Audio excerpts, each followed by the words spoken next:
What is up? It is Bruin Bible episode 11. Will Decker here with LA Times Thuc Nhi Nguyen. We are here to celebrate the LSU Tigers dropped to your UCLA Bruins in the Rose Bowl. Thuc Nhi Nguyen was at the game. Thuc Nhi, tell me about what that crowd was like, because this is the biggest win under the Chip Kelly era, hands down so far.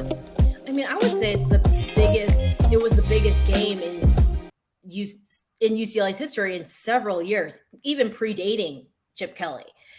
And so this was the biggest crowd they've had in at least, I want to say, 5-6 years. Most of them were LSU fans, but UCLA, I think the players really enjoyed kind of shutting up those visiting fans. I think even after the game, a few players kind of walked over to that end zone, the south end zone, where a lot of them were sitting, and we're like, where are you, LSU fans? And they couldn't say anything at that point because UCLA really dominated that game pretty much from the start to the end. Well, the first quarter was a little bit even, but after that, they pretty much dominated. And so I think UCLA made a huge statement, and the fans had waited so long to see a team that lived up to its potential, because so many years it's just been wait for it. We're going to be good. And they haven't shown it. And I think fans are now just so excited to finally have a team that's, kind of telling the truth, that seems to be real.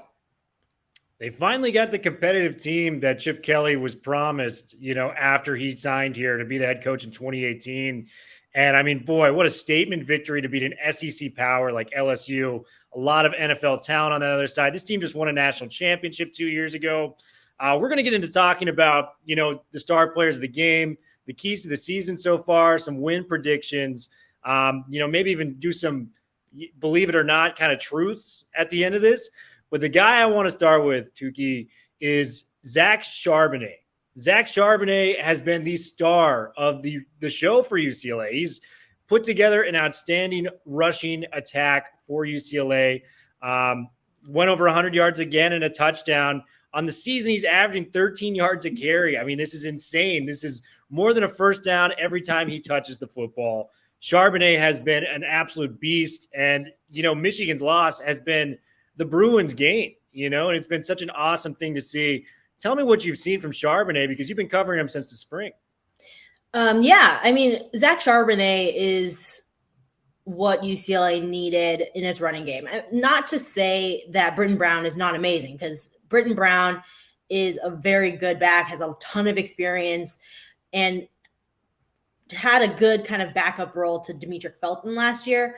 But what we've seen from Chip Kelly is that he can turn that number one running back into an absolute star at UCLA. He did it with Josh Kelly, and now he's with the Chargers. He did it with Demetric Felton, and now he's with the Browns. And also Demetric Felton was on the sideline for Saturday's game, and he was quite excited as a former Bruin. And now it looks like Zach Charbonnet is that next guy. He is just so powerful. He looks like a bulldozer when he goes through these guys. And it's not just that he dump trucked some guys from Hawaii. Like, prayers up to those guys for trying. But Zach Charbonnet did such a great job against these LSU players who are supposed to be, 5 stars, 4 stars, the elite recruits. And Zach Charbonnet really competed well with them. And I think UCLA is, as Coach Deshaun Foster said, thank you, Michigan. They're just happy that he came over. And that was such a great find for UCLA in the transfer portal. And really, Chip Kelly has done such a great job kind of building his team through the transfer portal. Maybe you look at some of the recruiting classes and you're like, Chip, what are you even doing, dude? But when he goes to the transfer portal, he makes up for some of those high school recruits that are maybe a little bit hit and miss. The transfer portal guys are pretty much spot on every time. The transfer portal guys have been the biggest story of this UCLA program. We're going to get into a couple of these guys later in the podcast. Spoiler alert. You got your Quantrez Knights. Britton Brown was a transfer from Duke. Ale Cahow, who made a huge impact in game number 1. He was a transfer from Alabama. All these players are making huge strides for UCLA, but I'm glad you brought up Britton Brown earlier. We can't not talk about Brown. He averaged 95 yards, or he has 95 yards in this game against LSU and a touchdown, averaging 5.8 yards a carry. He has been as solid as advertised behind this bruising offensive line. But Charbonnet, get these stats: 17 carries, 223 yards, and 4 touchdowns in the season. This is a guy that's making plays, and I think UCLA got their bruiser. This is a guy that was highly recruited out of Southern California, left for Michigan. He broke the freshman touchdown record there, and it kind of fell out of favor with Michigan last year under new offensive coordinator Josh Gaddis. Eventually makes his way back to Southern California to try to resurrect his career a little bit. And he's doing just that for the Bruins with, arguably one of the more genius run game college football coaches in the history of the sport with Chip Kelly. So things are going well for the Bruins on the ground. Let's talk about some of the playmakers. Greg Dulcich. This is a guy who's an absolute stud. He had a 75-yard touchdown that really kind of got UCLA back into the game. It really felt like a moment where, we're in this. We're ready to play. Dulcich on a beautiful play action pass from Dorian Thompson-Robinson made a man miss in the secondary and proceed to go all the way to the touchdown into the end zone. I mean, that was a hell of a play by Dulcich. This kid's a walk-on, and, you have more information on this. He's a local kid, and when I mean local, he's within a 5-mile radius. Am I correct? Super. As local as it gets. He is from St. Francis High School, which is, I Googled it on Saturday night because I wrote it in a story. It's 3.1 miles away from the Rose Bowl. UCLA did such a great job. This is another thing Chip Kelly does really well, is identify walk-ons and turn them into starters. He did it with Sam Marazzo, who's their normal starting center. He's hurt right now, but he took Sam Marazzo, who was a walk-on under Jim Mora, and kind of groomed him into the starting center. And he's done it with Greg Dulcich. Caleb Wilson was already kind of on the upward trajectory when UCLA got him, or when Chip Kelly got him. But Chip has been very, very good at identifying walk-ons and turning them into stars. And Greg Dulcich is just the latest, especially in the tight end room. Derek Sage is pumping some sort of special air into that room because they have just consistently turned out great stars. And I think Greg Dulcich is going to be the next UCLA to NFL tight end. And he is, like you mentioned, really great in the open field. He put that LSU defender on a highlight reel. He spun him straight into the sideline, poor guy. And then he splits 2 more defenders, rolls over one to get into the end zone. And so he is a very relentless worker, as you can tell from someone who rises from the walk-on position. And he is really ready to be one of the stars on this offense. He's not just a walk-on who earned a scholarship and he's kind of was rewarded for loyalty over talent. He was rewarded for his talent, and now he's really ready to shine. And I think UCLA is really going to need him for this offense because he adds just so much in terms of receiving, the deep threat. He's this 6'5" tight end is your biggest deep threat. That's kind of crazy to think about, but here he is. And I think a lot of that is yards after catch, like we saw on that 75-yard touchdown. And he is clutch. He had that huge third down reception and was in the red zone. And he came up 1 yard short, but then Britton Brown pounds it in and it's all good. But that third down reception he had only 3 catches, I think. One was a 75-yard touchdown, and then he had that third down reception. So he makes the catches count when he gets them. That was one of the defining plays of the game, too, because they're up by 4 at that point. So Dulcich, if they don't convert that third down, they're kicking a field goal. It's still a 1-possession game. Dulcich making that catch over the middle and picking up the first down really kind of kept the momentum with UCLA moving forward.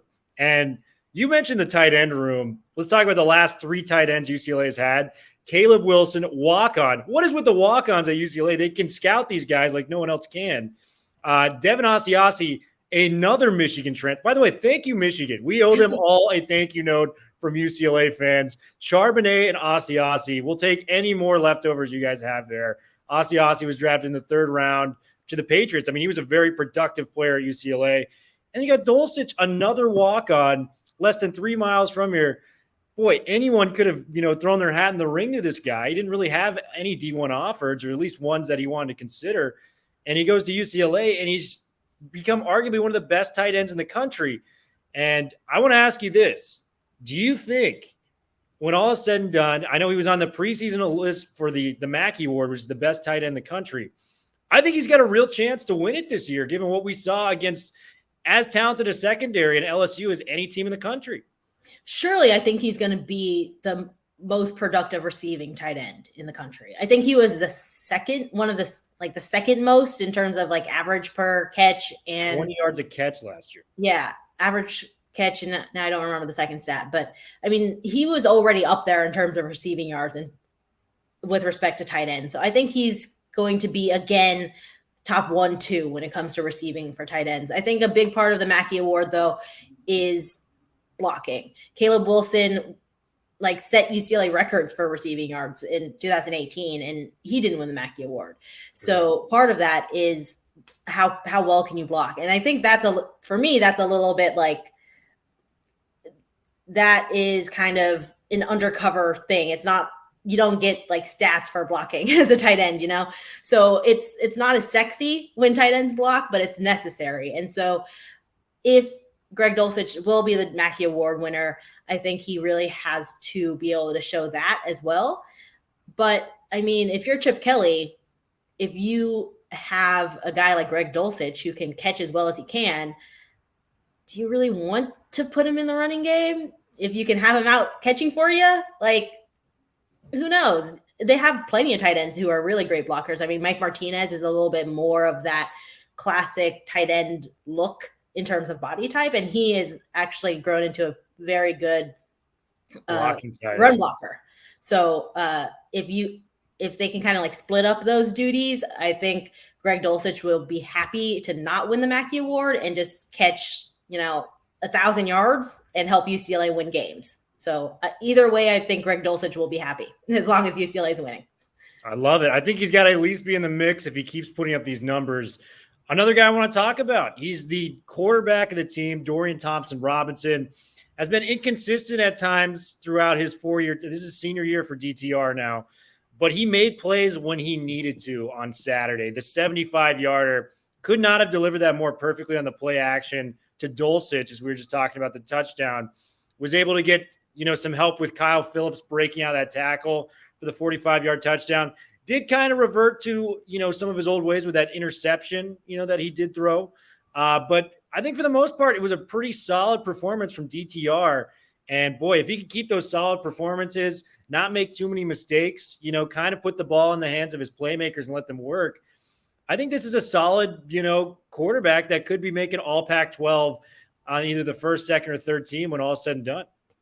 I think that's what tells you the uniqueness of this football team is we're, 10 minutes, 13 minutes into this conversation. We've talked about 2 other players already. And now we're like, oh, right, the quarterback. Let's talk about him. UCLA doesn't need Dorian Thompson-Robinson to be amazing as a team, which is kind of a genius thing on Chip Kelly's part. And it's kind of what he's done everywhere, right? Yeah. At Oregon, I mean, the Oregon teams, when he was really dominant, were running based. So is this one. Even in the NFL, Nick Foles was his best quarterback. Yeah. Respect to Nick Foles. But, I mean, Chip Kelly tries to make it work without an elite quarterback. And that can get you somewhere in college. It can't really get you much in the NFL if you don't have an elite quarterback. But in college, you can survive without an elite quarterback, which is what Chip Kelly is building here at UCLA. And Dorian Thompson-Robinson is a very talented athletic prospect. Yeah. And I think a lot of teams would be happy to have him. But I think UCLA, to be at their best, doesn't need Dorian Thompson-Robinson to throw for 500 yards every game, hurdle guys, rush for another 100. If he gets 13 passes like he did against LSU, completes 9 of them, and 3 of them are for touchdowns, perfect. That's good. He doesn't need to shine because Zach Charbonnet shining, Britton Brown shining is really what this team is meant to do. And so as long as Dorian Thompson-Robinson takes care of the ball, which we've seen him really struggle with in recent years, then UCLA has a chance to go really, really far. I think you nailed it. I think it's such a luxury that you don't have to rely on your quarterback to be a successful offensive team. I mean, that is like, it's such an incredible thing because, like you said, when you think of football team, you immediately go to the quarterback because it's often referred to as, the most important position on the field. And, there's a lot of, things that back that up, that claim up, for instance. But I think with this team, Thompson Robinson, he's better than a game manager because he has those talented plays that you see. I mean, the first drive, that deep ball he threw to Kaz Allen on the sideline. I mean, that was as beautiful as a deep ball throw as you can ask for. And then we haven't even seen kind of the rushing that he's been able to do, that he's done a year ago. He can extend these plays. Talent has never been an issue with him. And if you can kind of have him as a game manager that can do maybe just a little bit more than that, make those plays, I think that's an ideal situation to have when we have 5 linemen that are going to bulldoze you. We got 2 running backs that are going to run all over you. All we need him is to, kind of keep it in the pocket, make some plays, maybe scramble a little bit. But yeah, like you nailed it. I think it's a luxury. And speaking of luxuries, I want to bring this up because I think this is the most surprising thing of the UCLA season so far, and that is the defense. The defense has been miserable, to put it lightly, from 2018, 19, and 20. The highest they ranked was 73rd. They had I think they ranked 104th and 116th. Folks, there are 128 Division I college football teams. That is not a good stat to be in. And these first 2 games, they have looked electric with guys like Quantrez Knight, who is one of the leaders of the defense. Quentin Lake has been making plays out there. Bo Calvert got a sack last night. Ale Cahow. Mitchell Agude has been disrupting just offensive lines left and right from what I've seen. We talked about what's the water for the tight end room. What's in the water for this defense right now? It's insane. I mean, I think part of it is, they're old. They're old in a good way. They are really tired of losing. I mean, you mentioned Quentin Lake. I remember Quentin Lake as a freshman. I turned around. We were talking to Jim Mora, and I turned around, and Quentin Lake, this is after practice. There's no one on the field, just Quentin Lake in a blocking sled. And he's a freshman at this time, like 18 years old. And he's just pushing the sled by himself, doing extra work at practice. And I made a mental note to myself, like, this kid's going to be good. And he's been really good all his entire career. I think he played a lot on special teams the first year, but kind of rotated in the secondary. So he's really shown a lot this entire time. And I think I was a little bit surprised maybe that he didn't test the NFL waters a little bit more after his senior year, but maybe it was just a short year. He didn't think it was quite worth it. But I think now with the whole season, it's going to be a really great time to see Quentin Lake shine. And so you mentioned Quantrez Knight. I mean, he's another really great pick up from the transfer portal from Kent State via Maryland. And so he adds just so much energy to this team, and you can really find he's kind of everyone's spark plug. Even Quentin Lake, who, like I mentioned, has been here for 5 years, looks at Quantrez Knight when he needs leadership. And he adds such a passionate feeling about this program for the whole defense. And I think everyone follows him. And I think what's really impressive about the defense, because you mentioned that they haven't been good recently, which is true. But last year, they kind of made some significant improvements in the running game, but their passing defense was like 114th or something, some triple digit number that you do not want. I'll just say that. I don't remember the exact number, but it was bad. And so you could kind of tell LSU was picking on the passing defense a little bit. And it was working a little bit in the second quarter. And then they made the adjustment in the second half and locked down that quarterback. And I think part of it was that they were getting so much pressure on Max Johnson that it made him really uncomfortable. He was running for his life the entire game. And even toward the end of the game, when there wasn't a ton of pressure right in his face, you could see he was uncomfortable and he was kind of hearing the ghosts of the UCLA defense around him. And if UCLA can keep doing that and keep pressuring quarterbacks the way they have against Hawaii and LSU, their passing defense is going to look way better statistically, just because quarterbacks are going to be kind of airmailing these passes that maybe they could hit because their receivers open, but they're kind of just in their own head at that point because UCLA's rattled them so much. And there was that one play, I think it was in the second quarter, Max Johnson shotgun snap. And if it was not for Quantrez Knight just bulldozing his way past the offensive line into the backfield, Max Johnson throws his pass just a little bit off. If he just hits him on the money, it's an easy touchdown. There was nobody back there. So they do have to worry about the secondary, but there's been so much improvements. Quentin Lake, like you said, the talent has never been the question with him. It's been, can he stay on the field? Boy, did he look good. He broke up consecutive passes in the third quarter this past game, where it was just like those two plays decided kind of like the momentum's keeping rolling with the Bruins. Like, this is great to see. Quentin Lake making plays, Quantrez Knight making plays. This defense is much improved. I know it's early to say, but do you think this could be one of the better defenses in the Pac-12? Because I actually do, and I thought that was a crazy statement coming into the season.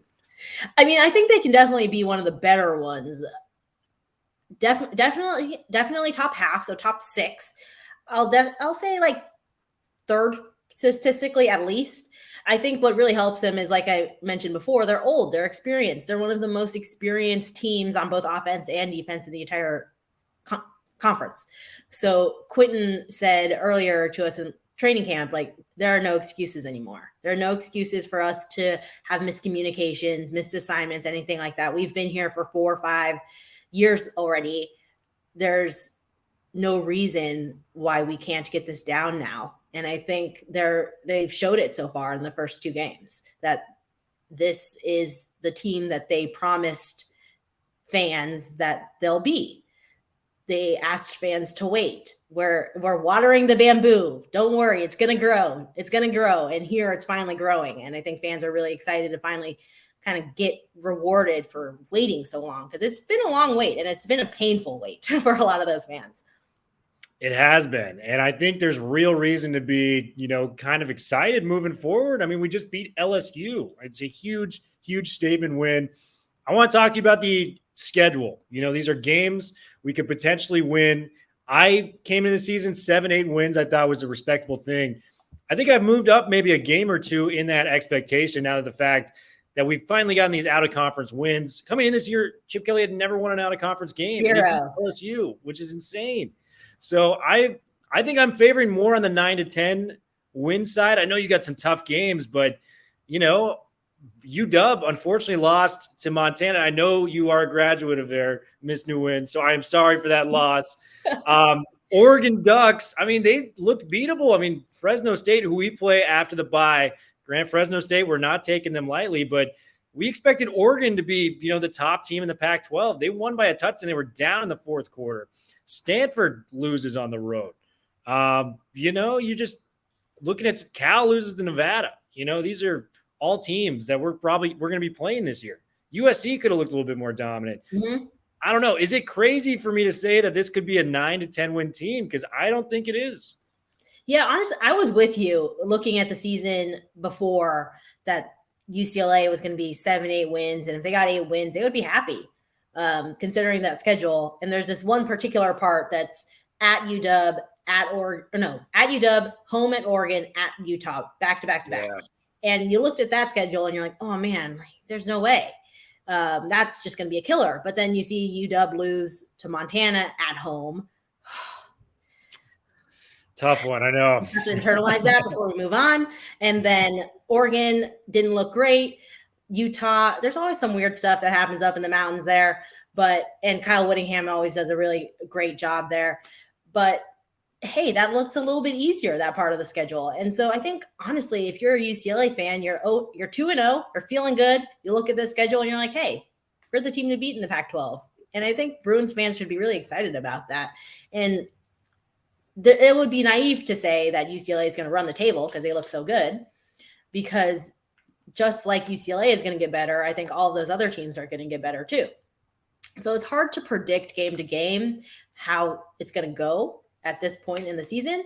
But surely UCLA has shown the potential to beat anyone on the schedule right now. And UCLA looks like the best team in the Pac-12, which is something that I was not ready to say even during training camp. No, I think we're all kind of in the same boat. I've got one last question for you, and I know you'll like it because I know you are an avid Seahawks fan. The guy who reminds me of Marshawn Lynch, Zach Charbonnet, just the way they run. Check it out. Look at the bobblehead, the cow bobblehead of the iconic, him going on the golf cart. The golf cart just rolling through Berkeley, man. That is a hell of a bobblehead. Where'd you get that, by the way? So they gave these bobbleheads away when Cal was playing UW at Berkeley a few years ago. I didn't go to the game, but my sister and her husband went to the game. And so they sold this bobblehead for me. And Marshawn rode the injury cart in a game against UW. And so at the time, it was a little bit painful for me because that was my alma mater. But then he became a Seahawk. And it's how can you not love this? This is amazing. Great, dude. We love Marshawn. I'm originally from Oakland, so he gives back to the community out here. We got a lot of love for Marshawn. But Charbonnet reminds me of him. He's a guy that, his legs are like pistons, man. They just never stop. He's so strong. These are 3-4 LSU defenders trying to tackle him. He's dragging these guys for 4 yards. I haven't seen that level of power and explosion, arguably, since Marshawn. Here's the question I got for you. If he keeps rushing at this rate, granted, he's averaging 13-plus yards a carry right now, do you think this guy could be in the running for the Doak Walker Award, which is the best running back in the country? And maybe if UCLA continues to win, he's out through these expectations, maybe he can even get in the running for the Heisman, in some capacity. Do you think that's realistic? I mean, absolutely Doak Walker if he keeps putting up these stats. Heisman is so, I hate to call it political, but I mean, there's something else that goes along with being a Heisman winner. Not only are you the best player, but you have to have some sort of mystique to go with you, And so UCLA needs some help, and Zach Charbonnet needs some help. First, they need to win. Second, they need to not play at 7:30 at night on the West Coast. So if George Kliavkoff is listening, if you want to help UCLA out and help, and by transitive property help your conference out, don't put UCLA at 7:30, and also help the LA Times out. Don't put UCLA at 7:30 so we can get our deadline. But you need to be able to showcase him in a primetime spot to be able to be a Heisman winner. And also it's just difficult for non-quarterbacks to win the Heisman. I know we just had one last year, but it's tough. And so for UCLA, I think because of the way that team, especially the offense, is built, it's not based on one star guy, because they have depth at literally every position. So you might see, if UCLA keeps winning, you might see a lot of individual awards for UCLA, but that's only because it's going to be, they are the best X player on the best X team. So if Dorian Thompson-Robinson is voted first team all conference for quarterback, I think it's going to be because UCLA is the best team and he is the quarterback of the best team. I don't think he's going to have the best stats of all the quarterbacks, but he's going to lead the best team, and that's going to be enough for the team. They're going to be happy with that. They're not out here chasing stats, and at least they shouldn't be, because that's not going to get them very far. And so Zach Charbonnet, he doesn't care about the Heisman. His teammates are all in for the Zach Charbonnet for Heisman. But I think the fact that each person is not here for their individual stats, that's what makes this team go. And that's probably what's going to help them shine individually when we get to that award season several weeks from now. But we got a lot of football to play before then. A lot of football to play, and it's the best time of the year. We are very excited. Ms. Nguyen, thank you so much for coming on. We're going to sign off in my sissy blue shirt.